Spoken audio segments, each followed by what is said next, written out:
நான் உங்க FF same பேசுகிறேன். நம்ம இன்னைக்கு ரீசெண்டாக ஒரு சிஎஸ் மேட்ச் போயிருப்போம். அந்த சிஎஸ் மேட்ச்சில் வந்து நம்மளும் நல்லா தான் தரமான கேம் பிளே தான் கொடுத்துருப்போம். ஆனால் கடைசியில் வந்து நம்மளுக்கு ஒரு சம்பவம் நடந்திருப்போம். அது என்ன சம்பவன்றதை நான் கடைசியில் சொல்கிறேன். இந்த இடத்துல நம்ம வந்து பன்னி கேரக்டரை போட்டு இந்த சைடு வரைக்கும் வந்துட்டோம். வந்து 2 நாக்கு வச்சுட்டு 3வது ஒருத்தனே அடிச்சிருப்போம்.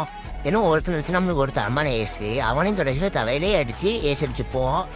அதுக்கப்புறம் இந்த சைடு கொஞ்சம் நிறைய அமௌண்ட் போட்டு இந்த சைடு இப்படி வந்தால் உட்காந்துட்டு இருக்காங்க அக்காவும் இன்னனும். சரி அது 2 பேரையும் அடித்து போட்டுருவோம். அடிச்சு போட்டு சரி அந்த சைடு போனால் ஒருத்தர் நம்ம டீம்மேட் நாக் பண்ணுவோம். இந்த அதுக்கு நம்ம அவனை நாக் பண்ணி முடிச்சுக்குவோம். முடிச்சு அந்த சைடு இருந்தால் எம்பிஃபை எடுத்து வச்சு ஆடிட்டு இருப்பான். அவனையும் தரமான ஒரு அடியை போட்டு நாக் பண்ணி முடிச்சிருப்போம். அந்த இடத்துல ஒருத்தனை ஃபுல் ரேட் அடிச்சிருப்போம். அடிச்சு இந்த சைடு வந்தால் நம்மளும் ஃபுல் டேமேஜ் கொடுப்பான். சரி நம்ம மெடிக்கிட்ட எடுத்துட்டு இந்த சைடு போனால் ஒருத்தன் ஓடிட்டு இருக்கான். அவனே அடிச்சு முடிச்சுட்டு இந்த சைடு பார்த்து நம்ம கீழே ஹீல் பண்ணுறான். ஹீல் பண்ணி முடிச்சது தான் எனக்கு வெறியாயிடுச்சு. ஆனால் நானும் பிடிச்ச நல்ல ஒரு அடுத்த அழுத்தி கடைசியில் இவனையும் அடிச்சு போட்டேன். இவ்வளோ நல்ல கேம் பிளே கொடுக்குறேன். எப்போ கடைசியாக தரமான பூயாவது தானே போட்டிருப்பேன். அதான் கண்டுட்டு இது போட்டேன்னு கேட்பீங்க. ஆனால் நான் தோத்துட்டேன் கைஸ் இந்த மேட்சை. இதுக்காக லைக் போட்டு போனேன்.